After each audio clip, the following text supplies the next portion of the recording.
laksa terhidang, kuah pekat rasa gemilang, mie berpintal lembut rasa, sekali suah jatuh cinta. Sebelum itu boleh saya tahu sedikit maklumat tentang nama dan idea untuk membuat perniagaan ini, dan bagaimana terlintasnya idea untuk mendapat untuk membuat perniagaan ini. Okey. Saya ni brand Mr. Laksa. Kita dah beroperasi di bank ini lebih kurang hampir 5 tahun. Dan macam mana idea tercetusnya pada tahun 2019 lagi, sebelum PKP lagi. Bila waktu tu bila habis belajar apa semua, kita tak tahu nak buat apa waktu tu. Dan waktu tu ada arwah adik kecil dia yang bagi idea. Dia kata, "Ni jual laksa." Kan ramai orang suka waktu tu. So bermula daripada tu kita cuba pergi belajar pasal marketing, belajar pasal brand apa semua. Kita create dan bermula pada tahun 2019 lah kita dah mula. Dan kalau tanya idea, daripada situ lah kita terus. Ketika habis belajar tu Encik mengambil apa? Ijazah atau diploma? Saya SPM saja. Tu tapi SPM tu saya waktu tu kewangan lah, so decide untuk buat bisnes. Bagaimana terlintasan fikiran Encik untuk buat perniagaan laksa di Bandar Baru Bangi? Okey, waktu tu kita bermula di Rawang. So ketika yang kita nampak masalah kita bila kita berniaga tu mungkin supply tu banyak, demand kurang dekat sana lah. So bila kakak kot, dia memang orang Bangi, so dia kata cubalah cari peluang kat sini. So kita dapat tapak berniaga tepi jalan je. Kita memang mula daripada tepi jalan.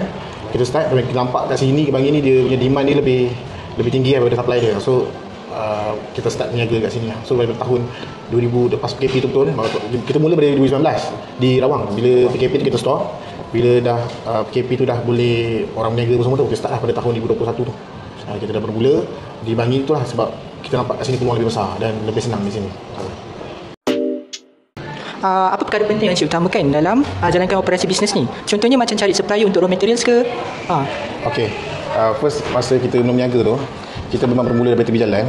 Dan cabaran kita waktu tu, kita nak membezakan laksa-laksa yang lain. Sebab kita jual laksa. So bila kita nak membezakan laksa-laksa yang lain tu, antara yang kita ketengahkan adalah kita punya first kebersihan lah. Sebab biasa tepi jalan kan dia banner lama-lama semua. So kita fokus kat situ. Yang kedua, kita beza kat laksa kita premium kan. Antaranya yang kita premium kan antaranya kita punya packaging. So packaging kita ada packaging kita sendiri. Lepas tu dari segi sudu pun kita bagi sudu yang kualiti. Kita bagi mudah untuk orang makan kat mana-mana saja. Yang ketiga, kita fokuskan kita punya kualiti rasa lah. So rasa tu kita akan sentiasa sama setiap hari. Dan kualiti tu akan maintain. Antaranya panas kuah tu dan kuah tu sentiasa pakai. So kualiti produk yang kita pentingkan. Macam mana Encik handle daily operation laksa ni? Contohnya proses untuk buat kuah laksa ni. Okey. Kita ada beberapa proses penting ataupun proses dalaman yang orang tak tahu sangat. Antaranya kita ada proses bahagian production. Itu production tu memang fokus bahagian kuah saja. So bahagian kuah tu banyak proses yang dia antaranya daripada stok sampai daripada ikan fresh, macam mana kita nak uruskan ikan fresh tu, macam mana kita nak siang ikan yang banyak setiap hari tu, dan macam mana kita nak proses ikan tu supaya jadi kuah. Yang kedua, kita ada bahagian untuk serve customer. So antaranya kita ada sarang burung yang memang hari-hari kita goreng tu beratus-ratus biji, sentiasa minyak bertukar tu kan. Jadi dua proses yang agak kita akan memang fokus macam mana kita sediakan kuah di dalam dan macam mana kita serve customer tu dengan kualiti yang sama. Untuk proses buat kuah ni dalam pukul berapa sebelum kedai ni buka? Okey. Kita staff bermula siap ataupun preparation kerja tu daripada pukul 8 pagi. So kedai beroperasi pukul 11. So dia ada dalam lebih kurang 3 jam preparation sebelum kedai siap beroperasi lah. Okey, baik. Dalam require pekerja, apa skill utama yang Encik utamakan? Okey, kalau di bahagian operation, kita memang sangat fokuskan bahagian kerja-kerja operation yang dia mampu buat lah. Antaranya dia mampu untuk segi operation lah, buat kuah dan sebagainya. Dan kedua, kita sangat pentingkan bahagian IQ juga lah, sebab kita nak serve customer, kita memerlukan orang-orang yang sangat pengalaman lah dalam menguruskan customer dan berikan kebahagiaan customer. Okey, baik. Dah bagi pastikan diorang dapat motivation, apa yang Encik bagi kat diorang? Like insentif ke? Okey, antaranya insentif memang kita sediakan. Antaranya kita ada bonus-bonus dari segi performance. apa, dan result daripada customer sendiri. Kalau customer ada bagi rating untuk setiap pekerja tu, kita ada imbuhan-imbuhan lah untuk kerja. Dan selain tu setiap masalah-masalah pekerja tu kita cuba memahami setiap masalah. Antaranya tiba sakit ke, masalah keluarga ke, benda-benda tu kita sentiasa memahami apa dengar. Adakah kedai Encik menggunakan online platform macam Foodpanda ke GrabFood ke untuk jual makanan? Ada. Alhamdulillah kita selain kita jual walk-in dan kita sangat fokus kat bahagian online lah. So sales kita sebenarnya lebih tinggi bahagian online berbanding kita punya walk-in lah. Daripada dulu lagi kita start, memang kita fokus macam mana kita nak grow bisnes kita tu memang tinggi dekat bahagian online. So sales channel yang kita fokus tu antaranya Foodpanda, Grab, Shopee dan lain-lain lah. Dan paling tinggi lah Lalamove lah, sebab kita customer banyak nak direct daripada kita, so kita hantar direct kepada dia. Macam mana Encik manage online order tu dalam masa yang sama untuk orang dine-in? Okay.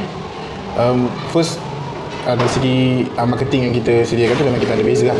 Kita memang berbeza antara marketing untuk online dan datang di sini. Macam customer boleh datang walk-in tu, kita memang ada satu marketing antaranya yang paid marketing lah. Yang memang kita paid marketing untuk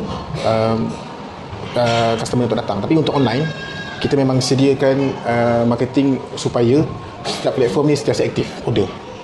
So kita bukan sahaja daftar, buka, tak, tapi kita ada beberapa option lah yang kita buat supaya sentiasa sale tu sentiasa ada di pihak online. Macam mana e-commerce ni bantu mengembangkan perniagaan Encik dan mengekalkan bisnes ni? Okey. E-commerce sangat membantu kepada bisnes laksa disebabkan limitation yang berada di kedai tu, dan bila adanya platform online ni dia tinggikan kita punya limitation lah. So kita tak ada limitation dekat situ, kita cuma ada limitation bahagian production sahaja. So dia sangat membantu tu supaya setiap sale yang kita target tu kita boleh tinggikan kat bahagian online lah. Berbanding ini kita sangat limited lah dengan kerusi meja, kadang-kadang tiba-tiba masalah macam sekarang ni kan. So bila online ni ada, dia sangat membantu supaya kita limitation tu sangat tinggi. Kan ada cabaran ke bila dalam e-commerce ni? Okey. Bila cakap pasal e-commerce ni, paling penting adalah sistem yang kita ada lah. Daripada staff yang menguruskan tu, dan macam mana dia nak communicate dengan kitchen supaya order tu siap dan kualiti yang sama lah. So cabaran dia, people yang kita ambil tu boleh tak delegate sistem yang ada tu dan sentiasa tu dah. Dan yang kedua, kita punya sistem tu kadang-kadang melibatkan ada benda yang kita tak boleh nak kawal lah. Antara tiba-tiba sistem down. So itulah cabaran-cabaran kita waktu tu yang kita tak boleh nak elak. Macam mana dari dulu sampai sekarang, macam mana Encik handle masalah atau cabaran yang hadapi dari segi pembuatan, dari segi sebelah macam tu? Okey. Sebenarnya cabaran yang paling kita selalu hadapi adalah cabaran people lah. Cara yang kita nak uruskan staff tu dan macam mana nak konsisten dengan staff yang ada. Masuk senang tapi selalu keluar. Jadi itulah macam mana kita atasi tu, antaranya kita cuba tambahkan benefit-benefit dan sebagainya. Tapi memang kebanyakan masalah tu people lah, untuk menguruskan people tu ataupun pekerja tu, dan macam mana kita nak konsisten dengan pekerja tu. Kalau dari segi production? Kalau dari segi production pula, bila kita bermula dari bawah ni, kadang-kadang kita nak naik tu, kita kadang-kadang masalah daripada cash flow lah. Kadang cash flow kita limit. Sekali bila limit tu, kita terpaksa slow down kan kita punya perkembangan tu sebabkan kita punya masalah cash flow tu. Selain pada cash flow, dari segi resource lain, sebelum production kan ada resource raw material kan? Kalau dari segi tu? Betul lah, bila cakap pasal cash flow tu, kita akan sangkut juga kat bahagian stok. So stok penyediaan, macam contoh packaging, kita tak boleh order sikit-sikit. Kita kena order RM50,000 kan, RM100,000. So bila sangkut tu, itu yang susah untuk kita sentiasa stok tu sentiasa. Kadang-kadang kita terpaksa jual tu terpaksa limit kan. Kadang-kadang masalah dari segi stok raw material yang kita keluar pun kadang-kadang kualiti macam mana yang kita hadapi lah. Macam dalam segi masalah staffing, stok dengan cash flow, macam mana Encik handle masalah tu untuk prevent dia dari berlaku lagi? Okey, yang staff tu macam tadi kita cakap lah, kita lebih memilih, kita cuba buat satu sistem supaya staff yang masuk tu kita boleh pilih lah. So yang kedua, pada cash flow pula, kita jaga pembelian stok kita tu supaya tak ada lebihan-lebihan ataupun wastage yang sangat rugi lah. Antaranya kita dari segi penyediaan tu pun kita sangat jaga dari segi supaya tak ada banyak yang membuang. So dari segi tu kita dapat jimatkan sikit kos, dan daripada kos tu kita dapat kumpul lah, simpan sikit-sikit. Masa yang sama kita kena cari juga dana luar ataupun dana tambahan supaya cash flow kita tak ada masalah. Apakah rancangan Encik dalam penambahbaikan Mr. Laksa ini untuk masa akan datang? Okey. Alhamdulillah sekarang ni kita tengah renovation untuk besarkan kedai kita, Dan bila tanya pasal penambahkan yang kita nak sekarang ni, kita fokus dengan kita sendiri yang run di bisnes ni, dan selepas ni kita target kita akan licensing dengan bisnes ni ataupun franchise sekarang. So yang perkara yang kita buat sekarang adalah kita sedang mengumpul investor ataupun fund yang ramai, yang sekarang dah ramai. Cumanya proses yang kita perlu lalui ialah sekarang kita nak pilih tu dan macam mana yang kita nak. Apakah cara-cara Encik untuk tingkatkan perniagaan Mr. Laksa?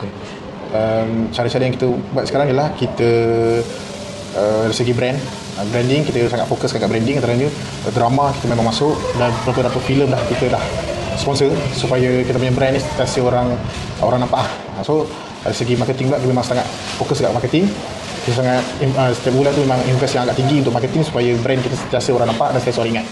So macam mana kita nak naikkan tu, antaranya fokus marketing. Yang kedua, kita perlukan suntikan dana lah. So yang kita fundraising yang kita buat sekarang adalah kita cuba kumpulkan investor yang ada. Sebelum saya mengakhiri sesi interview ni, boleh Encik beri satu kata untuk peniaga baru yang ingin memulakan perniagaan? Okey, pada peniaga-peniaga yang baru, sebelum bermula berniaga tu, jelaslah kenapa kita nak berniaga, dan kalau boleh kita berniaga tu janganlah semata-mata untuk material saja. Kalau boleh jelas siapa yang kita nak buat dan ke mana bisnes tu, dan siapa sebenarnya yang kita nak buat dan kita nak bawakan. Tak cukup dengan untuk impian cita-cita semata-mata, untuk berjaya semata-mata, tapi kalau boleh kita buat tu untuk Allah redha dengan kita. Itu saja. Sekian, terima kasih. Ikan segar telur